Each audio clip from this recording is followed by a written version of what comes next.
এই এপিসোডে আমরা মাইক্রোসফট ওয়ার্ডে ফাইল কিভাবে সেভ করতে হয় বিভিন্ন ফরম্যাটে তা শিখবো একটি বোনাস সহ আমার সঙ্গেই থাকো। আমি সাদনা সাদিক এবং আমাদের মনে করি এটি পুরো ডকুমেন্ট ক্রিয়েট করা শেষ। এখন সময় হচ্ছে সেভ করে মানুষকে পাঠানো, যাকে পাঠানো যাচ্ছি।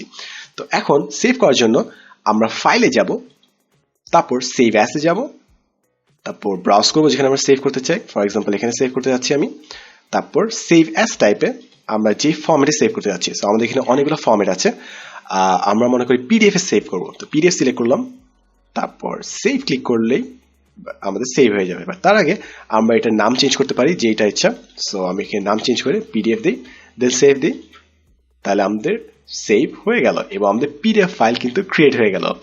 সো এভাবে আমরা বিভিন্ন ফরম্যাটে আমাদের ফাইলগুলো কিন্তু সেভ করতে পারি। সো এই হচ্ছে আমাদের সেভিং এর অপশন। এবং খালি সেভিং না, আরো কিছু ডিটেল অপশনে যাই। ফাইলে যাই, অপশনসে আমাদের সেভের বিভিন্ন অপশন দেখাবে। For example save auto recover information every 10 minutes, অর্থাৎ আমরা সেভ করি আর না করি কম্পিউটার 10 মিনিট পর পর আমাদের ফাইলটা কিন্তু সেভ করবে, যেন আমাদের কারেন্ট চলে যাওয়ার কারণে যদি অফ হয়ে যায় আমরা যেন পুরো ফাইলটা না হারিয়ে ফেলি।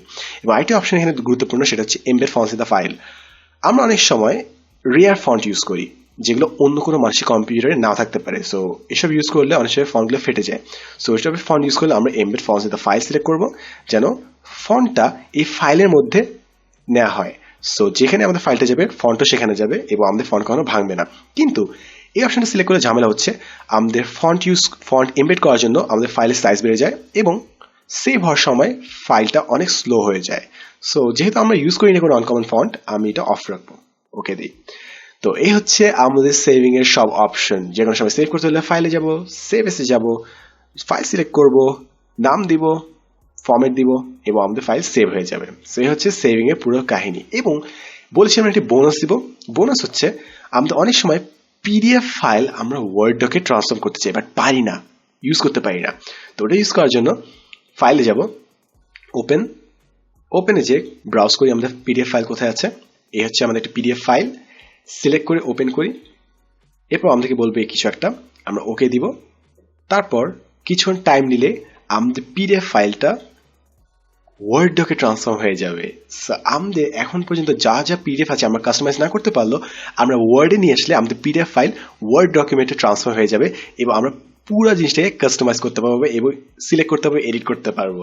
সো এইভাবে ইজি আমরা পিডিএফ ফাইলকে ওয়ার্ড ফাইলে ট্রান্সফর্ম করে ফেলতে পারি। খালি একটু সমস্যা হচ্ছে, অনেক সময় পিডিএফ ফাইলে পিকচার থাকে যেগুলো ট্রান্সফর্ম করতে বেশ ঝামেলা হয়ে যায়। ফর এক্সাম্পল আমাদের পিডিএফ ফাইলে কভার পেজটাকে কিন্তু ঠিকমতো ট্রান্সফর্ম করতে পারেনি, সো এটা একটু ভেঙে গেছে। সো অ্যাপার্ট ফ্রম দ্যাট, যদি পিকচার না থাকে আমাদের মাইক্রোসফট ওয়ার্ড খুব সুন্দরভাবে পিডিএফকে ওয়ার্ডে কনভার্ট করে ফেলতে পারে। সো আশা করি এই টিউটোরিয়াল থেকে আমরা নতুন কিছু শিখেছি। দেখা হবে নেক্সট এপিসোডে নতুন কোনো এক্সাইটিং মাইক্রোসফট ওয়ার্ড ফিচার নিয়ে। আমি Sadna Sadiq, and as always thanks for watching. তোমার যদি মনে হয় এই টিউটোরিয়াল দেখলে অন্য কারো লাভ হবে, কাইন্ডলি তার সাথে কিন্তু শেয়ার করতে ভুলবে না।